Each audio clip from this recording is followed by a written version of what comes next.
formé. Alléluia. Amen. Dieu a créé l'homme et la femme le 6e jour. Alléluia. La Bible dit Dieu créa l'homme et la femme. Amen. Amen. Il créa d'abord, il créa l'homme. Après, le verset dit, il créa l'homme et la femme. Alléluia. Amen. Le même jour, ils ont été créés. Mais au niveau de la formation, Dieu a formé l'homme d'abord. Et il a formé la femme ensuite à partir de la côte. Mais sinon, au niveau de la création, l'homme et la femme ont été créés le même jour. Alléluia. Amen. Ce n'est pas l'objet de l'enseignement. Mais c'est de dire qu'on était déjà dans la pensée de Dieu avant d'être manifesté physiquement. Et il a fait quelque chose. La Bible dit, et Dieu planta un jardin en Éden du côté de l'Orient et il y mit l'homme qu'il avait formé. Alléluia. Amen. Avant que tu ne viennes sur la terre, Dieu avait déjà réservé l'endroit de ton épanouissement. Ton amen est petit. Amen. Alléluia. Amen. Il y a un endroit où Dieu veut que tu sois pour que tu puisses prospérer, pour que tu puisses t'épanouir. Je disais, je l'ai partagé le vendredi, je ne veux pas que les autres soient en reste. Amen. Alléluia. Le verset 2 de Genèse, toujours 15 et 17, la Bible dit, l'Éternel prit l'homme et le plaça dans le jardin d'Éden pour le cultiver et pour le garder. Dieu donna cet ordre à l'homme. Tu pourras manger de tous les arbres du jardin, mais tu ne mangeras pas de l'arbre de la connaissance du bien et du mal. Car le jour où tu en mangeras, tu mourras.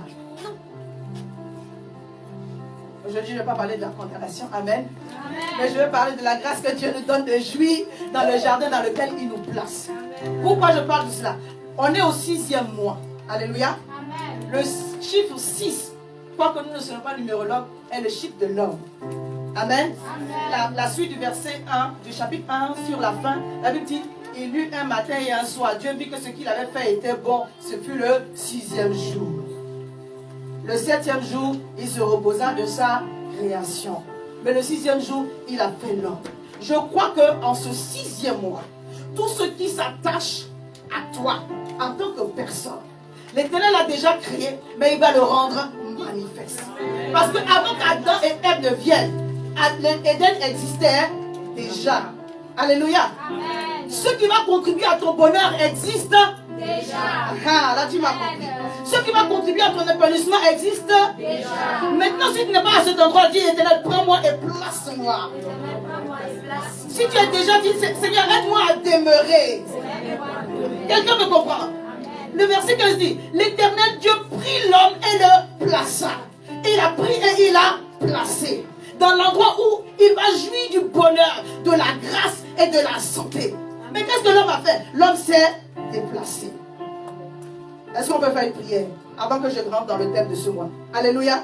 Amen. Est-ce qu'on peut faire cette prière-là? Amen. Dis avec moi, Seigneur, prends-moi et place-moi dans mon jardin, afin que je le cultive et que je le garde. Fais-moi la grâce d'y demeurer. Au nom de Jésus, prends-moi et place-moi dans mon ministère, dans mon assemblée, dans les relations qui vont contribuer à ma paix. Accorde-moi de grandir dans ta crainte, afin de te garder, afin de garder tes commandements, que je serve ta parole dans mon cœur pour ne pas pécher contre toi. Ne me laisse pas sortir du positionnement stratégique que tu as choisi dans ta grande sagesse, au nom puissant de Jésus. Amen. Et moi je vais prophétiser sur ta vie comme Adam et Ève ont joui de toutes les grâces dans le jardin. Que Dieu rende manifeste maintenant dans ta vie, pour ton travail, pour tes enfants, pour tes finances, pour ta santé. Qu'il rende manifeste maintenant en ce mois de juin tout ce qui va contribuer à ton bonheur au nom puissant de Jésus. Que cela soit ainsi par la grâce de Dieu au nom puissant de Jésus. Trois bons amen. Amen, amen, amen. Alléluia. Ce mois, nous allons parler de la sagesse divine ou l'école de la sagesse divine. Dis la sagesse d'en haut. Il y a une sagesse qui vient de Dieu et puis il y a une sagesse qui vient des hommes. Alléluia. Amen. Ce que nous désirons aujourd'hui, c'est la sagesse qui vient d'en haut. Amen. Amen. La sagesse qui vient des hommes, elle n'est pas mauvaise. Hein. C'est le fruit de nos expériences. Alléluia. Amen. À cause de la sagesse de la vie, on dit les vieux sont sages, ceux qui ont les cheveux blancs sont sages. C'est pas du tout ça. Mais on veut espérer qu'en vieillissant, on soit sage, n'est-ce pas? Alléluia. Pourquoi? Parce qu'ils ont vécu des choses. Parce qu'ils ont de l'expérience. Il y a un moment donné, quand tu as fait 1 erreur, 2 erreurs, 3 erreurs, la 4e fois, ça quand même, ça te parle.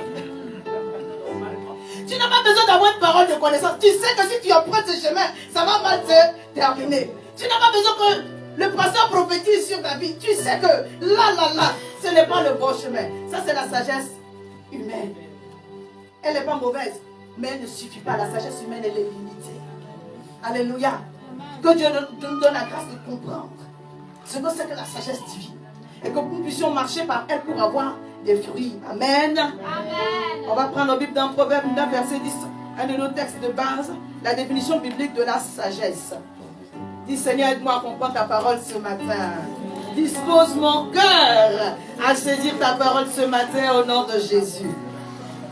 Honnêtement, je vais essayer de ne pas être long parce que les enfants vont demander du temps pour nous faire leurs prestations. La Bible dit, le commencement de la sagesse, c'est la crainte de l'Éternel. Et la science des saints, c'est l'intelligence. Proverbe 9, verset 10. Alléluia. Amen. Oui, si tu veux prendre des notes, prends des notes. Amen. C'est important de prendre des notes. Parce qu'après, à la maison, vous allez pouvoir vous retrouver. Je vais définir ce que c'est que la sagesse au travers de ce texte par un autre verset biblique. Celui de Job 1, le verset 1. La Bible dit, il y avait dans le pays d'Ut un homme qui s'appelait Job. Et cet homme était intègre et droit. Il craignait Dieu et se détournait du mal. La crainte de Dieu, ce n'est pas la peur de Dieu. Amen. Ce n'est pas si tu ne fais pas ça, on va te frapper. Quoique si tu n'obéis pas à la parole de Dieu, tu auras la sentence. Quelqu'un me comprend? Une fois je prêchais, une soeur m'a dit, ah pasteur, j'ai compris maintenant. En fait, quand on désobéit, ce n'est pas que Dieu se tient derrière nous avec un bâton et puis dès qu'on désobéit, il nous frappe. Non. C'est-à-dire que dans l'acte que nous posons, il y a une semence c'est une semence que nous libérons qui engendre une moisson. C'est une loi. En fait, dans l'acte que nous posons, il y a un déclenchement de quelque chose. Si c'est bien, nous allons récolter le bien. Si c'est mauvais, nous allons récolter le mauvais aussi. Donc dès que nous posons l'action qui n'est pas en conformité avec la parole, nous déclenchons une loi. Dieu ne fait plus rien.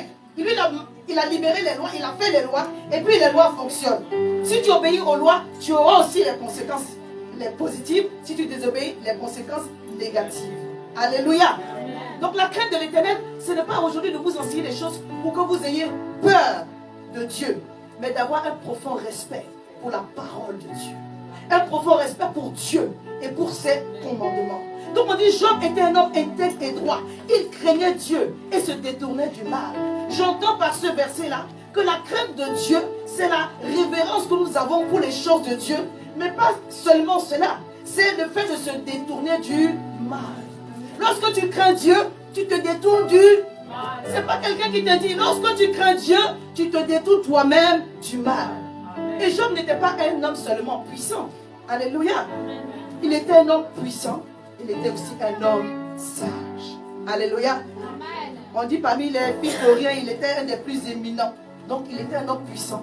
Mais aussi il était un homme sage. Dieu nous ordonne dans sa parole, nous l'avons lu en semaine pour ceux qui étaient connectés. Des fois je fais des rappels parce que tout le monde n'est pas là. Donc je suis dans la suite de ce que j'ai déjà partagé. Donc je me permets de faire quelques rappels sur ce que j'ai déjà partagé. Proverbe 68, verset 25 nous dit, ton Dieu t'ordonne d'être puissant. Quoique Dieu nous ordonne d'être puissant, nous devons savoir que la puissance et la sagesse marchent ensemble. Parce que si tu es puissant, sans la sagesse, ça devient dangereux. C'est pourquoi Samson était très puissant, mais par manque de sagesse, il a manqué le but. Jusqu'au jour où, à la fin de sa vie, il a demandé au Seigneur de tirer vengeance de ses ennemis. Il est mort en faisant plus de dégâts dans le camp de l'ennemi que de son vivant. Mais il aurait pu continuer à vivre et continuer à servir le Seigneur. Donc un homme nous interpelle par son attitude par rapport à la sagesse. C'est le roi Salomon. Il a tellement aspiré à la sagesse qu'il a eu une démarche vis-à-vis de Dieu. Tellement que la sagesse était importante pour lui. Son père David était un homme puissant. Alléluia. Et il devait diriger le peuple après son père. Mais il n'a pas demandé seulement la puissance. Il n'avait pas demandé la puissance. Il dit, Seigneur, donne-moi un cœur sage. Et pour obtenir cette sagesse-là, qu'est-ce que Salomon a fait? Il a fait quoi? 1000 holocaustes. Si vous lisez 1 roi 3, vous allez commencer par voir le verset qui dit, Salomon aimait l'Éternel Et à Gabaon, il fit 1000 holocaustes. Et cette nuit, l'Éternel lui a apparu pour lui demander, qu'est-ce que tu veux que je te donne? Mais Salomon n'a pas demandé la mort de ses ennemis. Salomon n'a pas demandé la puissance. Si le Seigneur vient te poser la question tout de suite, qu'est-ce que tu veux que je te donne? Quelle sera ta réponse? Tu auras 30 000 choses dans ta tête. Avant même que tu aies répondu, le Saint-Esprit est déjà parti. Il avait une chose qui lui tenait à cœur là, sagesse. Il dit, donne-moi un cœur intelligent. Vous permettez que je lise 1 Roi 3, le verset 10 et verset 13. Cette demande de Salomon plut à Dieu. Et Dieu dit, je fais court, hein, puisque là tu demandes, puisque c'est là ce que tu demandes, puisque tu ne demandes pour toi ni une longue vie, ni les richesses, ni la mort de tes ennemis, et que tu demandes de l'intelligence pour exercer la justice, voici j'agirai selon ta parole. Je donnerai un cœur sage et intelligent, de telle sorte qu'il n'y aura personne avant toi, et qu'on ne verra jamais personne de semblable à toi. Je te donnerai en outre ce que tu n'as pas demandé, des richesses et de la gloire, de telle sorte qu'il y en aura pendant toute ta vie. De telle sorte qu'il y aura pendant toute ta vie aucun roi qui soit ton pareil. Alléluia. La sagesse nous fait obtenir même les choses que nous n'avons pas demandées. Alléluia. Est-ce que quelqu'un me comprend? Si nous aspirons à la puissance, c'est légitime. Jésus a dit avant de monter au ciel, ne bougez pas de Jérusalem, mais vous recevrez une puissance, le Saint-Esprit survenant sur vous, et vous serez mes témoins. On ne l'a pas demandé. Le Seigneur nous a envoyé son esprit pour nous rendre forts et puissants. Mais le Saint-Esprit aussi est venu pour nous rendre sages et pleins d'amour. Est-ce que quelqu'un est avec moi? Le Saint-Esprit est venu également pour nous rendre sages et pleins d'amour. Esprit de force, d'amour et de sagesse. Et ce mois, le Seigneur veut nous faire grandir dans notre niveau de sagesse. Donc le don de Dieu à Salomon, quand nous le lisons dans 1 Roi 4, verset 29, la Bible dit Dieu donna à Salomon de la sagesse, une très grande intelligence, des connaissances multipliées comme le sel, le sable qui est au bord de la mer. Waouh! Quand Dieu dit, je te donnerai en outre ce que tu n'as pas demandé, des richesses et de la gloire, est-ce que les lingots d'or sont tombés du ciel? Non. Répondez-moi. Les maisons sont tombées du ciel? Non. Alléluia. La sagesse de Salomon attirait les gens. Alléluia. La sagesse de Salomon attirait les rois. Et chaque fois que les rois venaient le visiter, ils venaient avec l'or. Ils venaient avec les biens. Ils venaient avec les choses merveilleuses. Et c'est comme ça que Dieu a emmené dans la vie de Salomon la richesse et la gloire. De telle sorte que sur la terre, dans son époque, il n'y avait aucun roi qui soit comme lui. Alléluia. Lorsque la sagesse va venir dans le cœur, tout ce qui manquait va aussi arriver. Je parle à quelqu'un. Dis Seigneur, aide-moi à aspirer à la sagesse. De tout mon cœur, aide-moi à aspirer à la sagesse pour la gloire de ton nom. Alléluia. Aujourd'hui, ce qui nous manque, c'est de recevoir les instructions de Dieu. Parce que chaque fois que tu as une instruction et une direction prophétique, tu as aussi le résultat qui va avec. Mais des fois, Dieu arrête de nous parler parce qu'on n'a pas obéi à la dernière instruction. Donc, ça ne sert à rien qu'il te donne beaucoup d'instructions prophétiques. S'il sait que la direction que tu vas te donner, tu ne vas pas obéir à cela. Donc, des fois, Dieu nous dit, allons-y à la dernière obéissance et comme ça, nous allons pouvoir avancer sur le chemin. Il était doté d'une telle grande sagesse qu'il pouvait juger des situations incongrues. On a vu un peu le vendredi comment deux femmes se battaient pour leurs enfants. Et la Bible dit, Salomon a dit, bon, emmenez l'épée, on va trancher l'enfant en deux. Celle à qui n'appartenait pas l'enfant, dit oui, on le coupe maintenant, tout de suite même. Et la Bible dit que celle à qui appartenait l'enfant, elle était émue en elle-même. Elle a tressailli en elle-même, elle a dit non, donnez-le à l'autre. Et le roi Salomon a eu cette parole de sagesse. À cause de cette révélation, les rois ont accouru. Le bruit est parti partout. Et la bonne mère a reçu l'enfant plutôt que de le perdre au nom de Jésus. Amen. Qu'est-ce que la sagesse? Maintenant, je vais rentrer dans les définitions que moi je donne. Alléluia. Et je crois que c'est conduit par le Seigneur. La sagesse est la capacité à discerner la volonté de Dieu. Dis Amen. Amen. À connaître l'action à poser ou la réaction à adopter dans une situation donnée. Alléluia. Amen. La sagesse est la capacité à discerner la volonté de Dieu. À connaître l'action à poser ou la réaction à adapter dans une situation donnée. Il y a des moments où le Seigneur nous donne de vivre une situation un peu complexe. Mais il n'attend pas que nous puissions réagir bizarrement. Parce qu'en fonction de ce qu'il a déposé en nous, il sait que nous sommes capables de bien réagir. Dis, je suis capable de bien réagir, quelles que soient les situations. Alléluia. Donc le problème, en fait, ce n'est pas ce à quoi nous sommes confrontés. C'est quelle est ta réaction face à ce à quoi tu es confronté. Alléluia. Si Dieu permet cette situation, si Dieu permet que tu sois confronté à un défi pareil, c'est qu'il sait que tu peux, les Anglais disent handle, tu peux confronter, tu peux surmonter. Alléluia. Mais pas surmonter avec la colère ou l'amertume, surmonter avec la bonne attitude. Alléluia. Oh, je ne voulais pas dire la méthode de l'âne, mais je vais dire encore. Un âne est tombé dans un puits. Et son maître attendait les gémissements de l'âne. Et il avait tellement mal au cœur qu'il a dit, bon, on va l'enterrer. Puisque le puits est profond, on ne peut pas le sauver. Et chaque fois qu'on jetait le sable sur l'âne pour l'enterrer, il criait encore plus. On jetait le sable sur l'âne pour l'enterrer, il criait encore plus. Et à un moment donné, on n'entend plus l'âne. Il est mort. Non. L'âne n'est pas mort, il a compris. Quand on jette le sable sur lui, sur son dos, il secoue son dos et puis il tapote dessus. Quand on jette le sable sur son dos, il secoue son dos et il tapote dessus. Jusqu'à ce qu'il soit remonté. Il y a des situations dans votre vie, quand ça vous arrive là, vous secouez le dos, vous tapotez dessus. Et puis vous avancez. On ne s'arrête pas sur tout. Alléluia. On ne répond pas à tout. On ne s'arrête pas pour faire la guerre à chaque situation. Est-ce que je parle à quelqu'un? Parce qu'au lieu de sortir, de recevoir la parole de sagesse pour avoir une sortie de crise, tu vas plutôt t'enliser. Alléluia. La sagesse, c'est de pouvoir trouver le comment, la solution, la stratégie de Dieu pour sortir d'une crise. Ça, je continue de donner mes définitions. Exemple, David en face de Goliath. C'est également le fait de faire de bons choix dans la vie. Des choix qui auront des répercussions positives sur l'avenir. Il y a des moments où on choisit des raccourcis. Or, les raccourcis ne vont faire que générer des regrets. Les raccourcis ne génèrent pas de regrets aujourd'hui, hein, mais dans 3 ans, dans 4 ans, dans 5 ans, là-bas, tu auras des regrets. Donc, plutôt que de fuir la situation, confronte. C'est ça aussi la sagesse. C'est ça aussi la sagesse. Quoique des fois, faire la volonté de Dieu, c'est difficile. Mais la sagesse va te donner la capacité de traverser cette situation. Je ne sais pas à qui je parle, mais quelqu'un ici est concerné. Les bénéfices de la sagesse, tout ça, je dis tout cela dans la définition de la sagesse. La sagesse nous accorde la victoire sur l'ennemi. Alléluia. Et je vais m'appuyer sur le texte de Apocalypse 2, le verset 11. J'ai pris là, j'ai noté la version de parole de vie.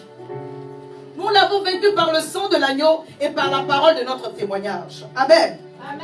Le sang de l'agneau nous parle de la puissance de Dieu. Alléluia. Il y a la puissance dans le sang, il y a la vie dans le sang. Mais la parole de ton témoignage là, ça parle de ce que Dieu a transformé en quoi tu parles pour la gloire de Dieu. Ton témoignage parle. Alléluia. Amen. Tes transformations intérieures qui sont visibles là, ça, c'est une grande prédication. C'est plus que ce que tu dis de ta bouche. Amen. Donc le Seigneur nous donne par ce verset là. Et c'est le Saint-Esprit qui a ouvert mes yeux là-dessus. Il dit, nous avons vaincu le diable par le sang de l'agneau. Et tu n'as pas vaincu le diable seulement par le sang de Jésus. Oui, par le sang de Jésus. Mais quand le Saint-Esprit vient, puisqu'il vient là où le sang de Jésus est invoqué, où le sang de Jésus est appliqué, il te transforme. Et c'est le sang de Jésus et ta transformation intérieure qui parle pour toi. Puisque le sang parle, ton témoignage aussi parle. C'est ce qui te donne la victoire sur les œuvres de l'ennemi. C'est ça aussi la sagesse. D'avoir reçu le Saint-Esprit et dit, Seigneur, change-moi. Si tu es la même personne depuis ta conversion, il y a un problème. Et je n'ai pas d'amen. Amen.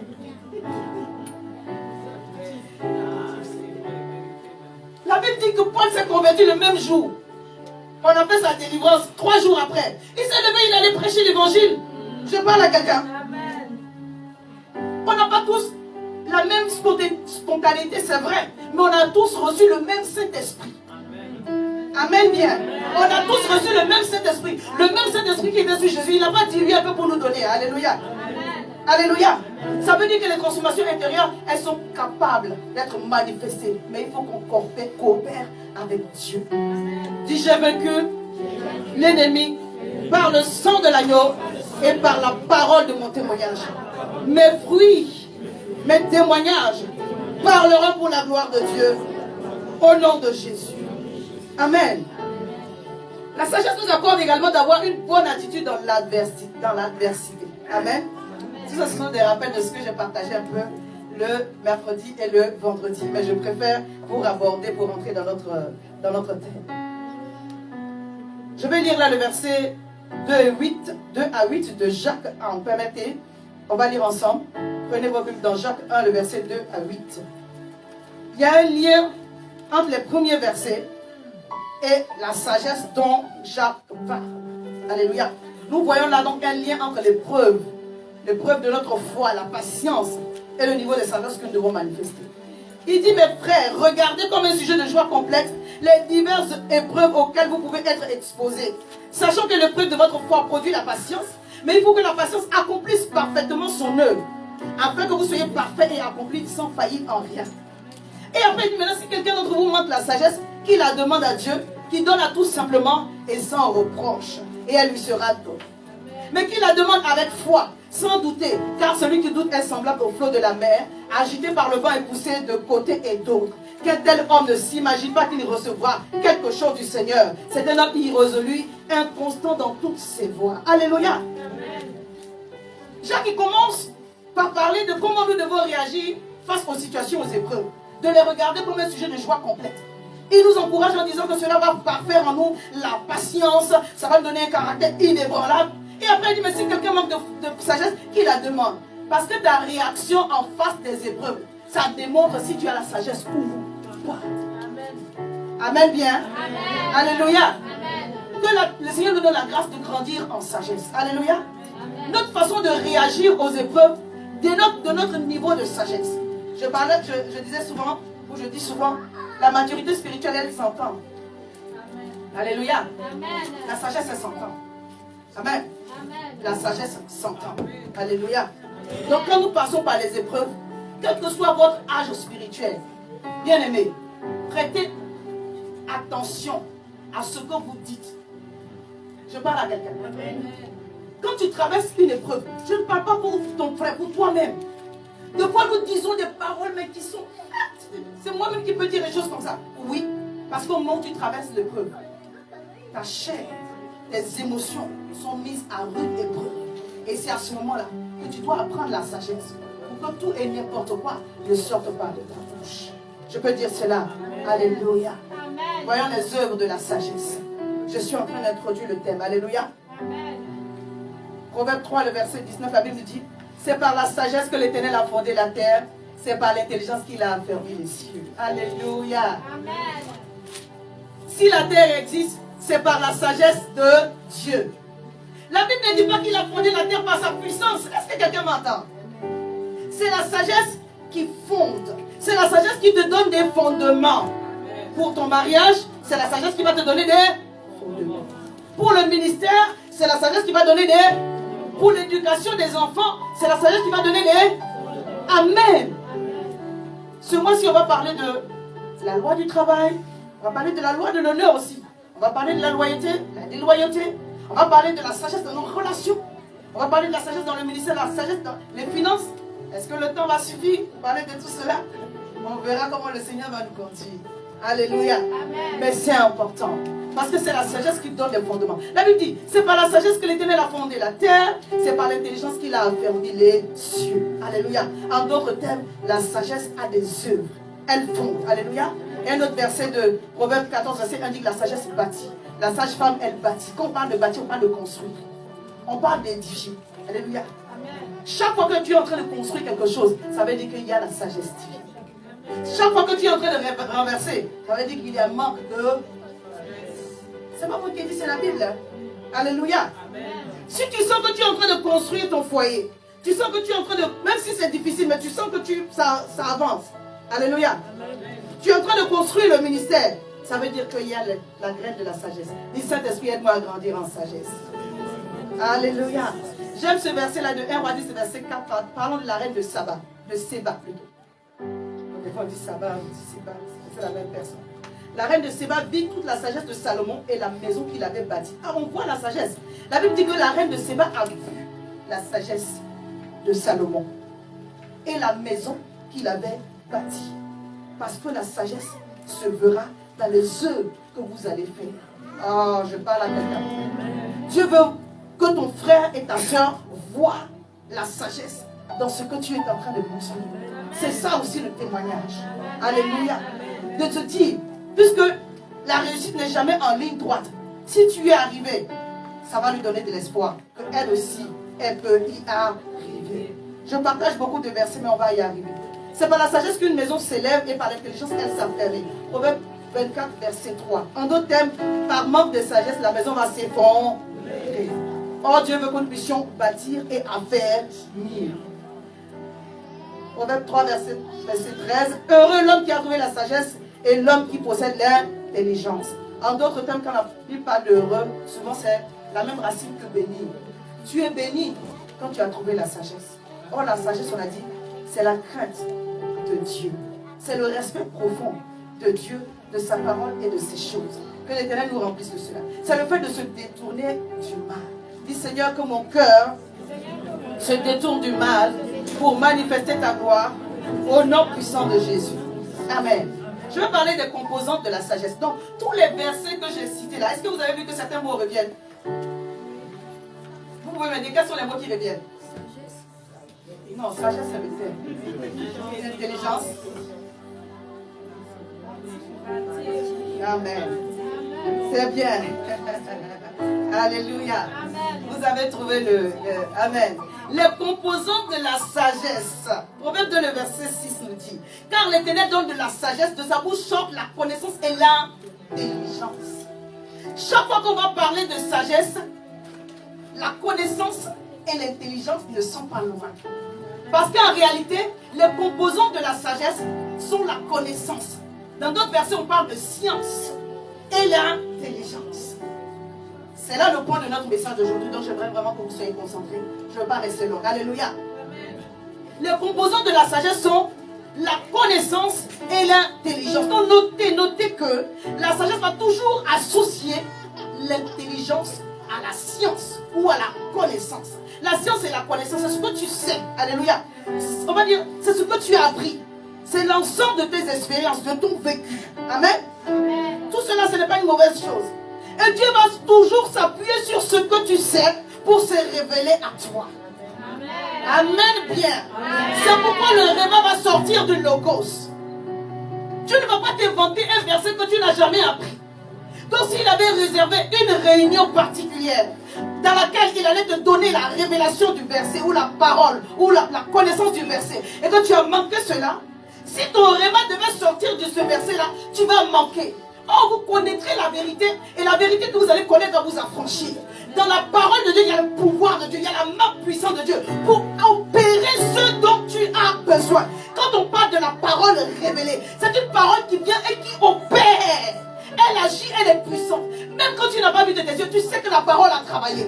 C'est pourquoi Dieu dit que sa parole ne revient pas à lui sans auparavant accomplir ce pourquoi elle est descendue. Mais cette parole-là, elle s'opère sur ce que tu sais. Je parle à quelqu'un. Alléluia. La science est de l'ordre de l'humain. Alléluia. Mais Dieu a besoin que tu te remplisses de la parole, que tu connaisses. Le logos, en fait, c'est toute la parole écrite. Et le réma, c'est la parole qui est révélée. Avant que Dieu te donne la parole révélée, il faut qu'il y ait une base de logos. S'il n'y a pas de base de logos, tu n'auras pas de parole révélée. C'est pourquoi Jésus a dit: l'homme ne vivra pas de pain seulement, mais de toute parole qui sort de la bouche de Dieu. Tous les jours, tu as besoin de la parole de Dieu. Parce que Dieu veut te donner une dose de sagesse, une parole de sagesse, une parole de sagesse, un don de révélation pour te sortir de ta situation. Est-ce que je parle à quelqu'un? Je disais que Dieu va s'appuyer sur ce que tu sais. Alléluia. Pour pouvoir te donner ce qui est révélé. Quand David devait tuer Goliath, qu'est-ce qui s'est passé? Devant l'histoire, il y avait des armes conventionnelles. La flèche, la lance, le javelot, tout cela. Mais David est venu avec quoi? Elle m'a dit ça. Oui, c'est la lance-pierre. C'est la fronde, chez nous c'est la lance-pierre. C'est son nom, un lance-pierre. Mais si tu regardes Goliath et puis tu regardes le lance-pierre, c'est un amusement. Je comprends pourquoi Goliath arrive. Il dit, mais c'est qui ce blond mignon qui vient devant vous?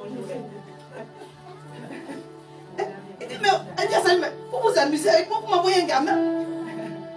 Mais il y avait Dieu dedans. Alléluia. Quand tu as pris le temps d'apprendre, d'emmagasiner, bien aimé, le réma va sortir tout de suite. Quand il est arrivé dans la devant Goliath, dans cette situation en particulier, dans cette situation particulière, il a saisi par l'esprit qu'il ne s'agissait pas de par le feu, de par les armes, de par la lance, ni par les javelots, mais d'entendre la voix de l'Éternel pour prendre l'arme qui est appropriée. Oh, Dieu a une stratégie appropriée pour chaque situation. Je dis à quelqu'un, Dieu a une stratégie appropriée pour chaque situation. Il y a des moments où tu vas jeûner. Il y a des moments où tu vas proclamer. Il y a des moments où Dieu dit tu ne dors pas. Cette nuit tu veilles. Obéis à l'Éternel. Il y a des moments où Dieu va dire viens te prosterner à l'autel. Il y a des moments où Dieu va dire couche-toi par terre. Même en pleine assemblée, ne regarde pas les gens. Parce que je veux t'emmener à avoir le discernement des choses que tu dois faire. Et lorsque nous obéissons, nous voyons la puissance et la gloire de Dieu se manifester. Alléluia. Dieu ne va pas te donner une solution en dehors de ce que tu sais. Je parle à quelqu'un. Je dis, Dieu ne va pas te donner une solution, un réma, une révélation en dehors de ce que tu sais. C'est pourquoi tu dois savoir. Dis à ton voisin, tu dois savoir. La science, la connaissance, c'est de l'ordre de l'humain. Mais la révélation est de l'ordre du divin. Et je vais vous dire une chose. Dieu intervient aussi dans la science. Amen bien. Daniel et ses compagnons, la Bible dit que Dieu leur donna la science, l'intelligence et la sagesse dans toutes les lettres. Quand Dieu intervient dans la science, ça veut dire dans la connaissance, c'est pour te donner la capacité d'apprendre avec facilité. C'est pour te donner la capacité de devenir un expert. Je parle à quelqu'un. Daniel et ses compagnons, ils ont appris le chaldéen, mais ils sont devenus plus forts que ceux qui sont nés dans le chaldéen. Et on savait que là, il y a Dieu dedans. Parce que tu as appris et que tu t'es disposé.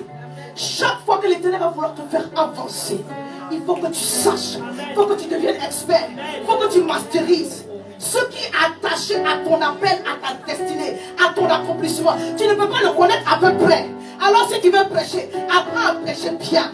Si tu veux évangéliser, apprends à bien évangéliser. Si tu es cycliste aussi, apprends à bien pédaler. Si tu veux chanter, chante. Je parle à quelqu'un. Si tu veux chanter, chante bien. Alléluia. Vous savez, ce n'est pas pour la gloire, mais quand je regarde derrière, je vois que je suis passé d'un moment à l'autre. Ce message que vous prêchez, j'ai commencé à le préparer depuis avant la naissance de Jonathan. Mais chaque fois que je vais le prêcher, le Seigneur me donne d'autres couches, d'autres couches et d'autres couches. Alléluia. Je bénis Dieu parce qu'on avance. Et je prie que tu avances dans ton couloir, que tu avances. Je parle à quelqu'un. Il y a un esprit d'expertise, il y a une onction pour te faire amplifier ton expertise dans ce lieu. Même la prédication, on étudie la parole. Alléluia. Sinon je parle à quelqu'un. Vous savez, quand je vous dis, des fois je sors quelques mots anglais, c'est pas pour le fun là. Quelqu'un me comprend? J'ai rendu mon témoignage dimanche dernier, comment j'étais nul et puis le Seigneur m'a aidé. Pour ceux qui étaient. Alléluia. J'ai appris pour sortir de ma nullité de l'anglais. Et un jour je suis tombée sur un verset. Ce que je vous prêche, ce n'est pas des choses que je lis quelque part. Bien vrai, je suis beaucoup inspirée par mes pères qui m'ont dépensé dans le ministère. Je lis dans Philippiens 4, le verset 5. Le verset 6, on le connaît tous ici. Le verset 5, il dit, réjouissez-vous dans le Seigneur, réjouissez-vous. Hein? Que votre douceur soit connue de tous, car l'Éternel est proche. J'ai dit, mais que votre douceur soit connue de tous, et puis l'Éternel est proche là. Où est l'ennemi? Jésus revient bientôt. Mais quand je lis la version en anglais, elle me dit, the Lord is at hand. Oh, la main de Dieu parle de l'intervention divine. Et je comprends une chose, quand il n'y a pas l'amertume dans ton cœur, quand tu es doux et bon envers les autres, Dieu est prêt à intervenir dans ton affaire.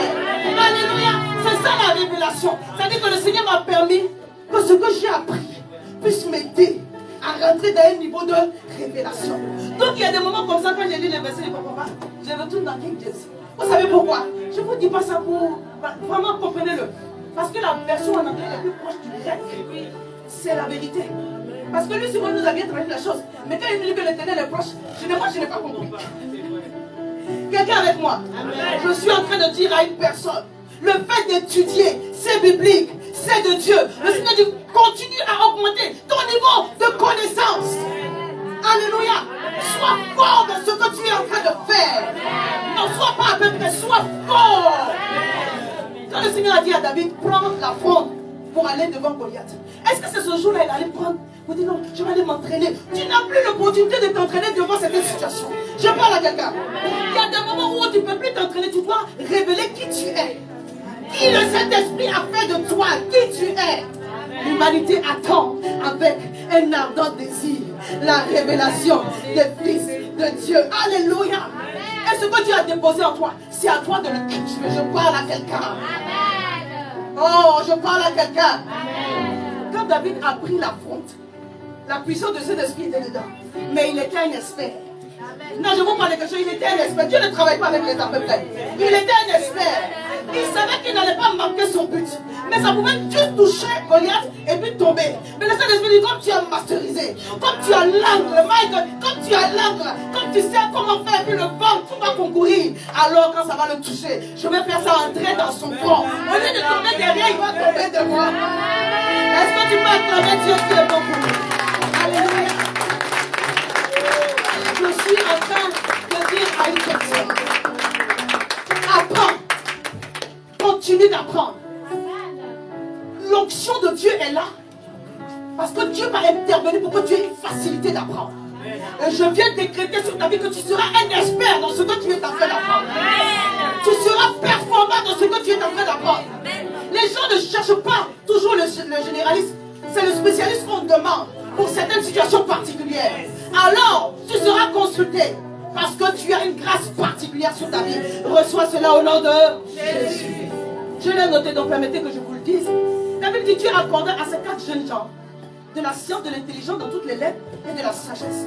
Et Daniel expliquait toutes les visions et tous les songes. Au verset 20, il est dit, sur tous les objets qui réclamaient de la sagesse et de l'intelligence, sur lesquels le roi les interrogeait, il les trouvait 10 fois supérieurs, que cet esprit de supériorité dans ton domaine te soit accordé maintenant. C'est le mois de l'homme, c'est ton mois, c'est ton mois. Que tout ce qui est attaché à ton Éden soit libéré sur ta vie. Sois performant à tous égards. Que là où on disait tu étais nul, donc tu transcends. Parce qu'il faut que la honte soit dans le camp du diable. Je parle à quelqu'un. Il plaît à Dieu que là où on t'a catégorisé, on t'a dit non, non, on ne te sent pas trop, non, on ne te sent pas trop. Mais Dieu te sent là-bas parce qu'il t'a senti. Dieu t'a senti là-bas. Il va montrer aux hommes qu'il est avec toi pour glorifier son nom. Alléluia. Amen. Dieu est bon. Amen. Et l'intelligence, en fait, c'est notre capacité à comprendre. Donc il y a l'intelligence humaine et puis il y a l'intelligence divine. Alléluia. Amen. Quand vous êtes en face d'une situation et que vous avez la connaissance de la situation ou de la chose devant laquelle vous êtes présenté, comme David, et que vous avez une bonne lecture de ce qui se passe, c'est-à-dire que vous comprenez la situation. Mais la révélation va venir, le réma va venir, tout naturellement. Alléluia. La sagesse, c'est ça. C'est-à-dire que quand tu as appris avec Dieu, quand tu l'as laissé t'aider à apprendre, alléluia, quand tu t'es développé dans cela, il y a un moment donné, tu n'as pas besoin d'entendre ainsi par l'éternel, ça coule, ça coule. David n'est pas allé prier pour dire maintenant, il n'a pas parlé en langue pour dire maintenant, dis-moi comment je vais faire. Non, c'était instinctif. Ça coule, ça coule. Et c'est ça notre partage. L'Esprit de Dieu en nous veut nous donner cette sagesse-là. Pour que devant n'importe quelle situation, je parle à quelqu'un. Je n'ai pas une situation en particulier, je dis n'importe quelle situation. Que tu sois capable de trancher pour manifester la gloire de Dieu au nom puissant de Jésus. Ah, laissez-moi donner un dernier verset que j'ai déjà partagé, mais il me plaît de le partager encore. Alléluia. Ecclésiaste 2, le verset 26. La Bible dit car l'Éternel, donc car il donne à l'homme qui lui est agréable la sagesse, la science et la joie. Ah. Il donne la connaissance à l'homme qui lui est agréable. Mais il donne au pécheur le soin de recueillir et d'amasser afin de le donner à celui qui lui est agréable. Avant qu'on dit amasser et recueillir, moi j'entends par là des biens, j'entends par là de l'argent. Alléluia. Dieu dit il donne à celui qui lui est agréable. D'abord la sagesse, la science. Dieu ne va te donner l'argent à un certain niveau, si ça va te tuer. Je parle à quelqu'un. Il y a un certain niveau de bien, par exemple, Dieu te propose dans l'immobilier. Et puis, toi et lui, vous n'avez pas pris le temps de comprendre c'est quoi l'immobilier, comment, voilà. Ça va te perdre. Tu peux même sortir d'abord avec tellement d'endettement que tu ne vas plus vouloir même encore investir de toute ta vie jusqu'à ce que tu quittes la dette. Donc, Dieu es stratège. Il prend soin d'abord de te donner, my goodness, la sagesse, la science et la joie. Et je ne parle pas de la sagesse humaine. Ça veut dire que tu fais ta part. Maintenant que lui, il intervient, ça s'amplifie seulement. Quand il a fini de te donner cela, maintenant il va voir le païen qui a passé là. Il dit mon transfert de bien chez ma fille. Transfert de bien. My goodness. Quand cela soit ton partage, reçois les transferts de grâce. Parce que ce mois, ta sagesse va augmenter. Alléluia. C'est pourquoi Osée 4, verset 6 dit le manque de science n'est bon pour personne. Amen. Non, Osée 4, verset 6 nous dit que mon peuple est détruit parce qu'il lui manque la connaissance. Et c'est Proverbe 19, verset 2 qui dit le manque de science n'est bon pour personne. En d'autres termes, nous devons grandir en connaissance. Je parlais de l'intelligence qui est notre capacité à comprendre une situation. En fait, comprendre, c'est entendre Dieu spirituellement. Alléluia. Quand on dit j'ai compris, ça veut dire Dieu m'a révélé. Amen. Ce n'est pas entendre l'homme, c'est entendre Dieu. C'est pourquoi tu dois avoir une bonne relation avec Dieu. Pourquoi au moment où tu lui présentes ce que tu sais, lui te donne la compréhension. Quand tu as la compréhension, le réma aussi vient avec. C'est-à-dire le plan d'action va découler aussi de là. C'est ce que le Seigneur fait. Donc si j'ai suffisamment de connaissance d'une situation et une bonne lecture, une bonne compréhension, ma sagesse va augmenter. C'est-à-dire mon niveau de connaissance va augmenter. C'est pourquoi Paul pouvait prier pour les Philippiens. Il dit, et ce que je demande dans mes prières, dans Philippiens 1, verset 9, c'est que votre amour augmente de plus en plus en connaissance et en pleine intelligence. Wow! En sagesse. Il dit, pour que la sagesse augmente dans vos cœurs, il dit, ce que je demande pour vous, c'est que votre amour augmente de plus en plus en connaissance, donc en science et en pleine intelligence. Et le prophète Ésaïe de prophétiser sur notre Seigneur dit, l'Esprit de l'Éternel reposera sur lui. Esprit de sagesse et d'intelligence. Esprit de conseil et de force. Esprit de connaissance et de crainte de l'Éternel. Alléluia. Alléluia. Et quand le roi Belshazzar, le fils de Nebuchadnezzar, avait besoin de conseils, il a demandé à ce qu'on emmène des personnes qui avaient cette grâce-là. La Bible dit, parce qu'on le trouva chez lui, chez Daniel, nommé, on le trouva chez lui, chez Daniel, nommé par le roi Belshazzar, un esprit supérieur de la science et de l'intelligence, la faculté d'interpréter les songes et d'expliquer des énigmes et de résoudre des questions difficiles. Que Daniel soit appelé et il donnera l'explication. Alléluia. Donc c'est ainsi que l'Éternel veut nous faire grandir dans ces choses-là, dans les différentes composantes de la sagesse, afin que nous puissions manifester sa gloire. Dis, je dois grandir en sagesse. Luc 2, le verset 50. Ça veut dire qu'à la base, chacun d'entre nous, on a quand même un minimum de grâce de sagesse. Alléluia. La personne qui n'a rien du tout, on a tous un peu. Alléluia. Je dois grandir en sagesse parce que notre Seigneur Jésus lui-même, Luc 2, le verset 22, la Bible dit qu'il croissait en sagesse, en stature et en grâce devant Dieu et devant les hommes. Alléluia. Alléluia. Alléluia. Alléluia. Il grandissait, il grandissait, il grandissait en sagesse, en stature et en grâce devant Dieu et devant les hommes. La sagesse doit être palpable et visible devant Dieu, mais aussi devant les... Amen. Si tu es sage qu'à tes propres yeux, il y a un problème. Si je suis sage qu'à mes propres yeux. Quelqu'un est d'accord avec moi?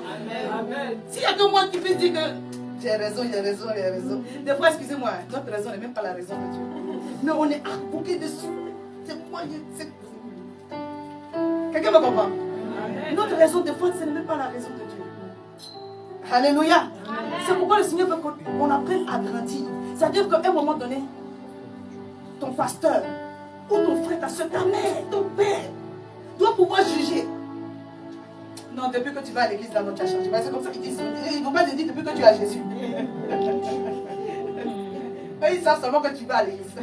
Non, depuis que tu vas à l'église, là, non. Continue d'aller. Alléluia. C'est ça.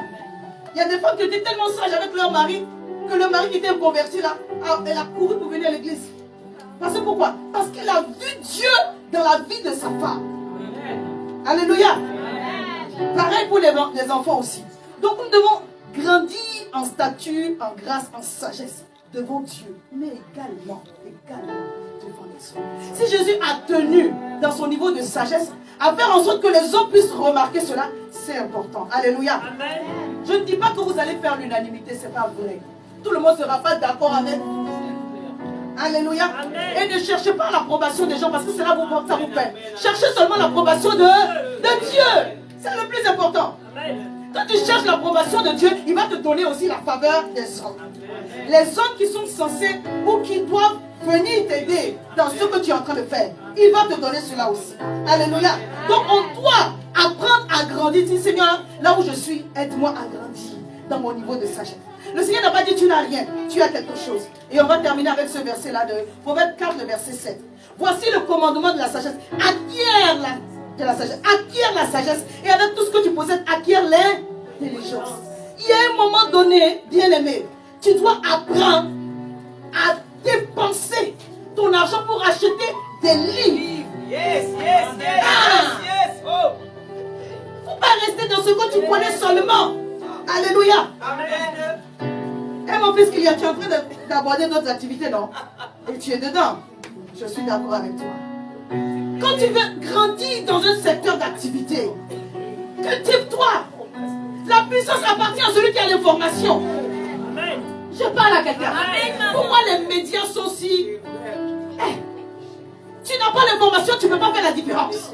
Alléluia. Amen.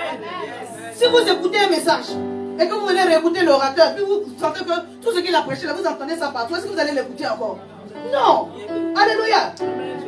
Si tu fais un business et que tu as de l'innovation dedans, les gens vont venir chez toi, même si ça existe déjà. C'est pourquoi tu dois te cultiver. Parce que l'inspiration va venir avec les différentes informations. Des fois, ce n'est pas le livre là seulement que tu as lu. Il y a un autre livre que tu as lu. Et le Seigneur ne va même pas te donner même la révélation des deux. Mais il utilise les deux combinaisons. Et puis il te va shifter dans une autre dimension. Quelque chose qu'aucun des deux livres n'a écrit. Je parle à quelqu'un. Mais à la base, tu avais besoin de lire ici et de lire là.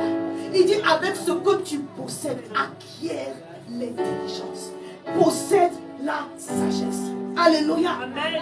Soyons de ceux qui allons à la recherche de l'information. Chaque jour, Dieu veut te parler. Alléluia. Chaque jour, Dieu veut t'enseigner. Mais si tu restes concentré sur ce que tu sais, tu n'auras que des vestiges. Alléluia. Dis avec l'Éternel, j'avance. Avec l'Éternel, je progresse. Au nom puissant de Jésus. Matthieu 7, à partir du verset 22, on parle de la maison qui est bâtie sur le roc. On dit le vent a soufflé, les torrents sont venus. Mais cette maison, elle est restée inébranlable. Pourquoi? Parce qu'elle est bâtie sur le roc. Et le verset dit clairement que cette maison qui a tenu, elle est semblable à un homme prudent. D'autres versions disent un homme sage qui a bâti sa maison sur le roc. Et l'homme sage qui a bâti sa maison sur le roc, qu'est-ce qu'il fait? Il entend la parole et il la met en pratique. Quand tu as compris, quand tu as eu la connaissance, tu sais que le Seigneur t'a donné la science de la situation et que tu as compris ce qui est en réalité en train de se passer. Il y a un plan d'action derrière. Quand tu agis, la Bible dit que tu es en train d'avoir des racines. Tu deviens un homme prudent, tu deviens un homme sage. Tu acquiers de l'expérience et cela va te servir pour l'avenir. Je suis en train de dire encore, quand tu vas grandir dans ces choses-là, bien aimé, tu n'auras pas besoin que Dieu te dise ainsi par l'Éternel. Passe ici, passe là. Tu sauras. Alléluia. Et dans telle situation, quand tu entends certaines paroles, pas parce que tu as l'esprit de suspicion, mais tu as le don de discernement, qui est aussi un don de révélation, qui est donné aussi par le Saint-Esprit. Je parlais des dons de révélation, la parole de connaissance, la parole de sagesse et le don de discernement. Quand tu grandis dans l'esprit de sagesse, ces dons-là sont en toi. Et tu sais comment discerner certaines situations pour ne pas te faire avoir. Alléluia. Je dis qu'on va terminer, mais j'ai deux passages encore, vous me permettez. Et puis on va finir. Jacques 3, le verset 17 nous dit, la sagesse d'en haut est premièrement pure. Elle est ensuite pacifique. Elle est modérée. Elle est conciliante. Elle est pleine de miséricorde, de bons fruits, exempte de duplicité et d'hypocrisie. Bon, quand tu lis le verset, est-ce que tous les caractères que tu lis te correspondent? Je relis encore, peut-être que tu ne vas pas entendre. Je relis encore. Je relis pour nous tout ça. Amen. On parle de la sagesse d'en haut. Elle est premièrement pure. Elle est ensuite pacifique.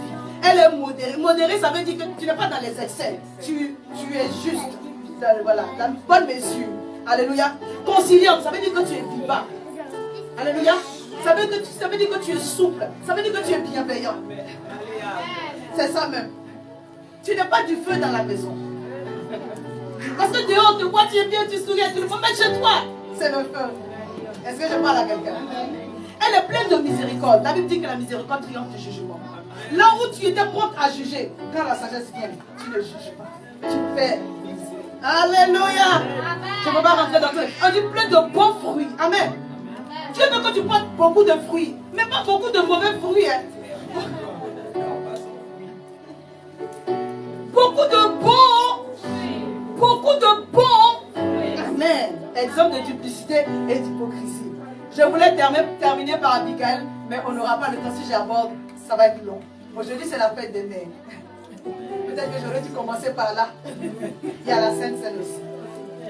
La Bible dit, la référence est 1 Samuel 25.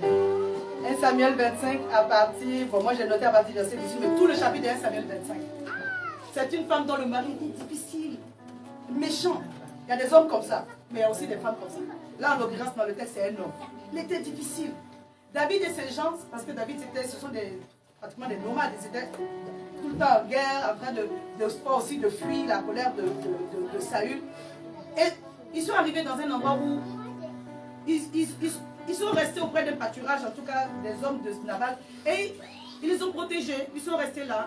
Et à un moment donné, ces gens, c'est lui, ils avaient faim. Ils ont demandé à un de ses serviteurs d'aller demander à Nabal un peu de nourriture.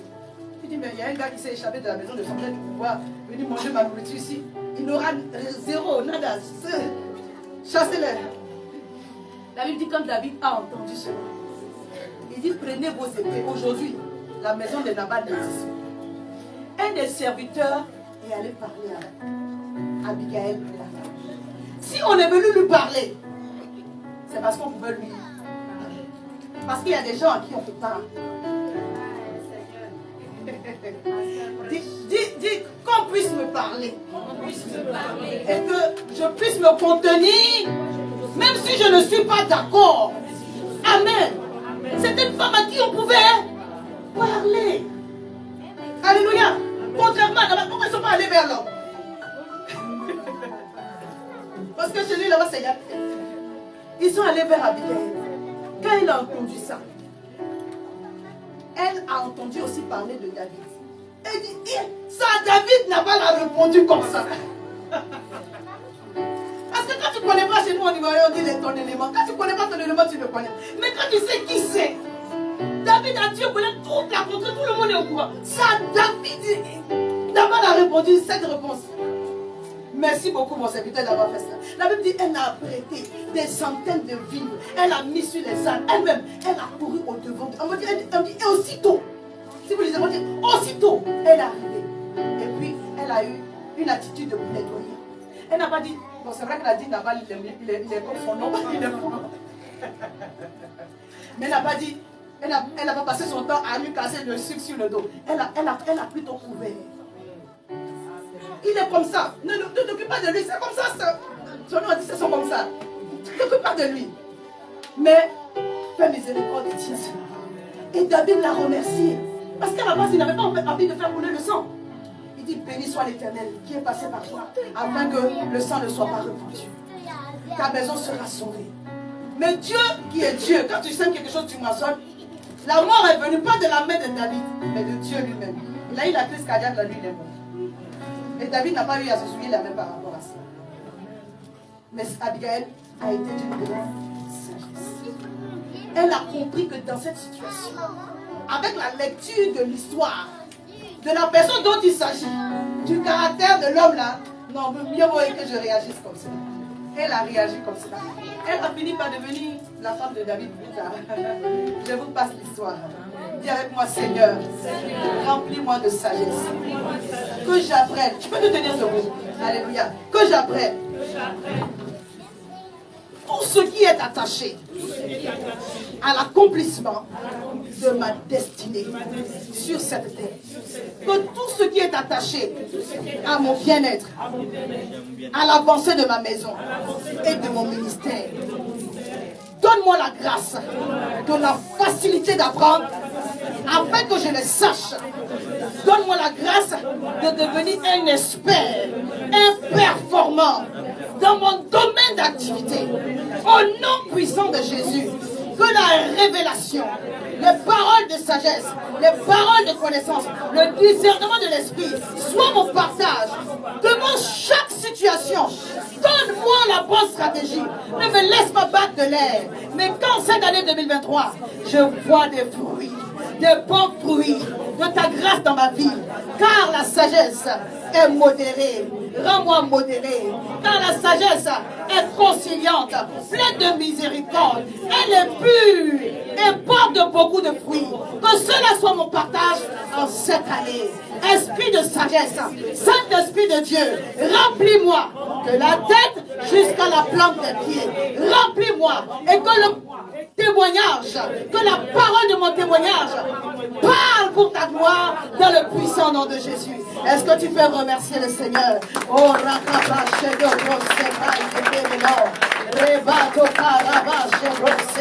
Seigneur, je veux bénir ton Saint et te rendre grâce pour ta grande fidélité. Merci Seigneur parce que tu as déjà fait des grandes choses pour nous et tu vas encore faire. Que Seigneur mon Dieu, mon roi, nous puissions bâtir et non renverser les choses que tu nous as données. Que nous puissions construire et non renverser les choses que tu nous as données. Que nous puissions consolider et non renverser les choses que tu nous as données. Dis encore avec moi, Seigneur, prends-moi et place-moi dans mon jardin afin que je le cultive et que je le garde.